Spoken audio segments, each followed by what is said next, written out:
মহেশখালীতে আপনাদেরকে একটু ইমাজিন করতে পারতে হবে, কারণ আসলে এখন যদি আপনি ফিজিক্যালি যান দেখবেন একটা কোল ফায়ার প্লান্ট আছে, আপনি একটা মরুভূমির মতো একটা জায়গার মধ্যে দাঁড়িয়ে আছেন, আশেপাশে কিছু বনটন দেখা যাচ্ছে, পানি দেখা যাচ্ছে, বাট আসলে মাদার বাড়িতে একটা ডিপ সি পোর্ট দেখা যাচ্ছে, বাট সেটাও আসলে ড্রেজিং হয়েছে, কিন্তু কয়লার খালি বার্জগুলো আসা যাওয়া করে, মেইন পোর্টটা এখনো দেখা যাচ্ছে না। কিন্তু আপনাদেরকে ইমাজিন করতে পারতে হবে যে আজকে থেকে 20 বছর পরে 2055 সালের দিকে, এখন তো 25, ইনফ্যাক্ট 30 বছর পরে, আজকে থেকে প্রায় 30 বছর সামনে গিয়ে জায়গাটা দেখতে কেমন হবে। তো অরিজিনালি যখন এটার মাস্টার প্ল্যান করা হয়েছিল বছর 5 আগে বা বিগত সরকারের সময়, তখন এটাকে একটা পাওয়ার হাব এবং একই সাথে একটা ডিপ সি পোর্ট হিসাবে প্রাইমারিলি চিন্তা করা হয়েছিল। আমরা এটাকে আসলে একটু অন্যভাবে দেখতে চাই, আমরা এটাকে একটা টাউনশিপ হিসেবে দেখতে চাই। পৃথিবীর সবচেয়ে সাকসেসফুল ডিপ সি পোর্ট সহ টাউনশিপ হচ্ছে সিঙ্গাপুরকে বলা হয় সবসময়, এবং আরেকটা পোর্টের কথা প্রায় উঠে আসে, সেটা হচ্ছে সাংহাই। তো আপনাদের যদি কখনো যাওয়ার সুযোগ হয়ে থাকে তাহলে মনে করেন যে আমরা যদি বাংলাদেশের একটা সিঙ্গাপুর করতে চাই বা বাংলাদেশের ভিতরে একটা সাংহাই পোর্ট করতে চাই, আগামী 30 বছর হাতে আছে সময়, ইমাজিন করতে পারতে হবে যে 30 বছর পরে আমরা এই মহেশখালী মাতারবাড়ি এলাকাটাকে সিঙ্গাপুর বা সাংহাইয়ের মতো করে দেখতে চাই।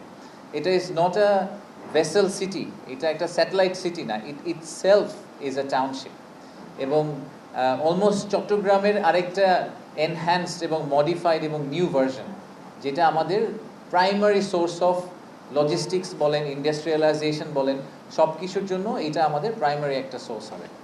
তো টোটাল আউটকাম স্টেটমেন্টটা কি, আমরা আসলে এখান থেকে কি এক্সপেক্ট করতে পারি সেটার ব্যাপারে কিছু রিসার্চ করা হয়েছে। আমি কয়েকটা নাম্বার আপনাদেরকে শেয়ার করব, আপনাদেরকে এমনিতেও আমরা কিছু ডকুমেন্ট শেয়ার করেছি, বাট তারপরে আমি একটু জাস্ট খুব হাই লেভেলে যদি বলি যে প্রায় $150 বিলিয়ন মতো আমরা জিডিপিতে কন্ট্রিবিউশন এক্সপেক্ট করছি শুধুমাত্র এই জোনটা থেকে।